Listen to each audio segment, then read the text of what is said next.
दोस्तों, आज इस वीडियो में हम आपको G20 समिट से जुड़ी कुछ अहम जानकारियां देने वाले हैं। तो जैसा कि आप जानते हैं, G20 यानी दुनिया की टॉप 20 कंट्रीज के बीच होने वाली सभी समिट्स और फोरम को हमारे भारत ने होस्ट किया था। चलिए G20 को समझने से पहले बात करते हैं G7 की। 1970 में जहां पूरी दुनिया आर्थिक तंगी से गुजर रही थी, वहां एक कारण 1973 की ऑयल क्राइसिस को भी माना जाता है। इस मंदी की शुरुआत अरब कंट्रीज द्वारा ऑयल पर बैन लगाने से शुरू हुई थी। अरब कंट्रीज ने इजराइल के सपोर्ट में आने वाले सभी देशों को तेल बेचना बंद कर दिया, जिसमें ज्यादातर वेस्टर्न कंट्रीज लाइक अमेरिका और यूरोप देश शामिल थे, जिसके कारण इन सभी देशों को भारी तौर पर आर्थिक मंदी का सामना करना पड़ रहा था।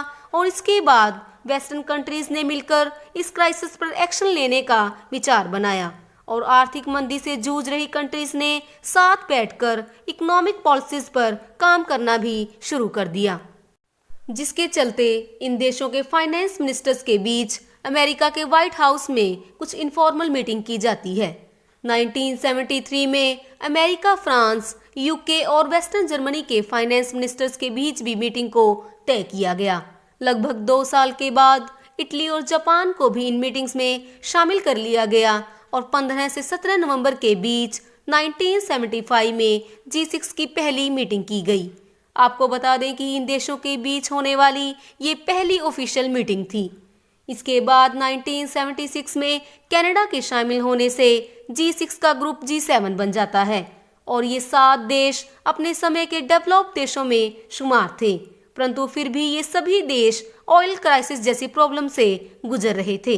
1998 में रशिया के शामिल होने से G7 G8 बन गया और अगर पॉलिटिकली बात करें तो कोल्ड वॉर के चलते ये सभी कंट्रीज वेस्टर्न ब्लॉक का पार्ट थी, जिसके कारण इन्हें आर्थिक मंदी का सामना भी करना पड़ रहा था और इन मीटिंग्स का असल मुद्दा भी ऑयल क्राइसिस को दूर करना था।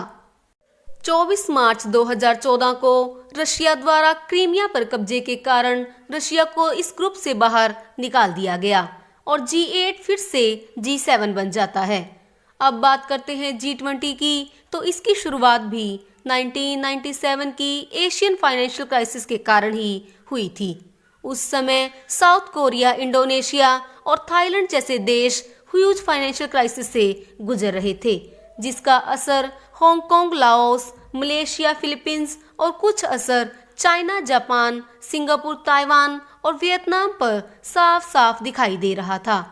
इन देशों की करेंसी वैल्यू में गिरावट होने से और बेरोजगारी बढ़ने से दंगे फसाद शुरू हो गए थे और इसके अगले साल यानी 1998 में रशिया में भी फाइनेंशियल क्राइसिस के कारण उसे दोबारा से G7 में इंक्लूड कर लिया गया।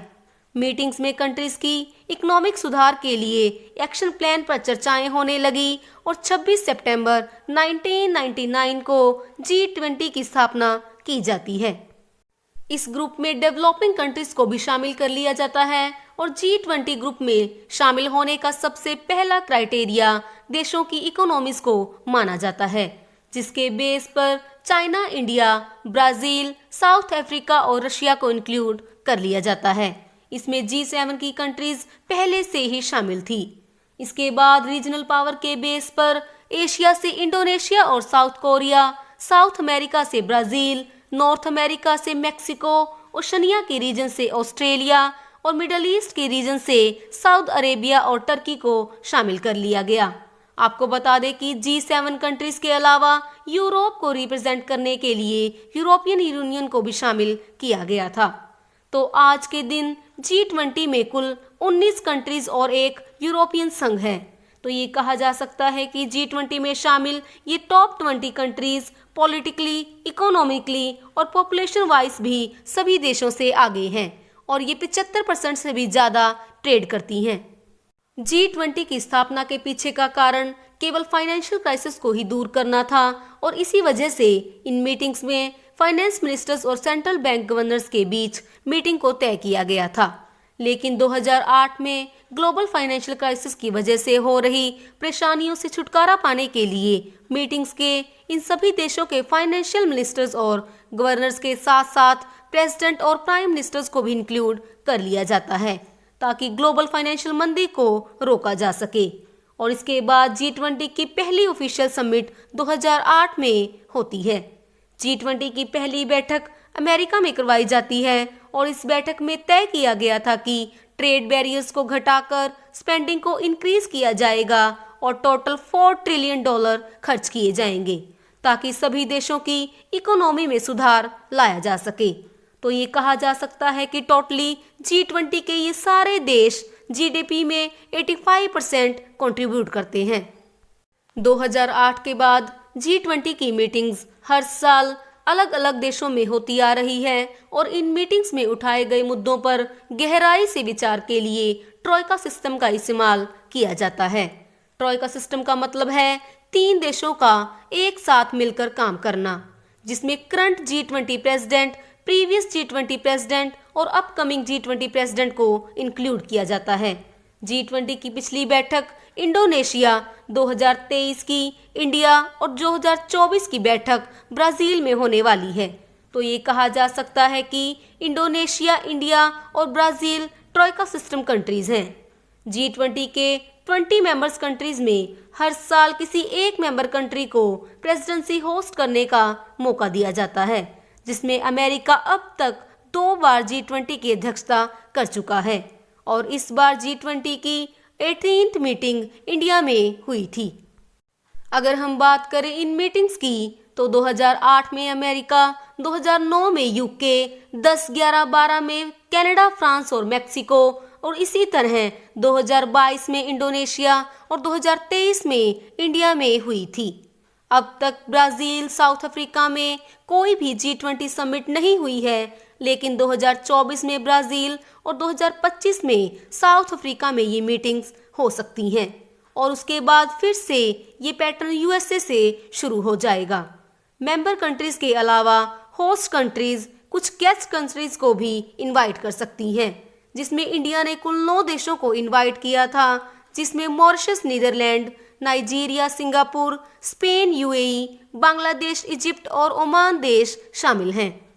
इसके अलावा यदि परमानेंट गेस्ट लिस्ट की बात करें तो इसमें कुछ इंस्टीट्यूशन भी शामिल हैं, जैसे कि African union, United Nations, WHO, WTO, IMF और association of south east Asian भी शामिल हैं। आपको बता दें कि G20 समिट का मेन मुद्दा इंटरनेशनल फाइनेंशियल स्टेबिलिटी को प्रमोट करना है, लेकिन साल दर साल क्लाइमेट चेंज और सस्टेनेबल डेवलपमेंट जैसे मुद्दों पर भी चर्चाएं हो रही हैं।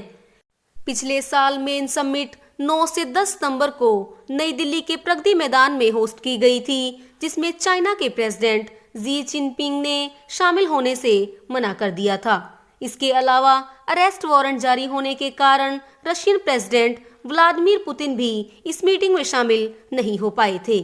G20 में इंडिया द्वारा वासुदेव कुटुंब को थीम सिलेक्ट की गई थी और ग्रीन डेवलपमेंट और सस्टेनेबल डेवलपमेंट जैसे मुद्दों को मेन मुद्दा बनाया गया था। इसके साथ साथ डिजिटल पब्लिक इंफ्रास्ट्रक्चर और विमेन लेड डेवलपमेंट पर भी फोकस रखा गया था। G20 की मेन समिट 2 दिनों तक चलती है, जिसे समिट ऑफ स्टेट लीडर भी कहा जाता है। इसके अलावा finance minister summit, health minister summit और एग्रीकल्चर मिनिस्टर समिट जैसी कई और मीटिंग्स भी करवाई जाती हैं, जो मेन मीटिंग से पहले ही करवा ली जाती हैं।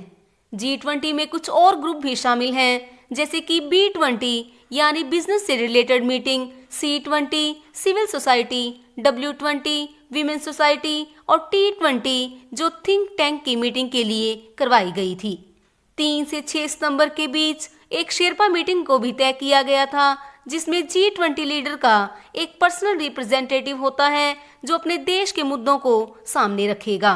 तो दोस्तों, उम्मीद है आपको G20 और G7 से रिलेटेड कुछ जानकारियां अवश्य मिली होंगी और ऐसी ही नॉलेजेबल वीडियोस के लिए हमारी वीडियो को एक लाइक अवश्य करें और चैनल को सब्सक्राइब जरूर कर लें।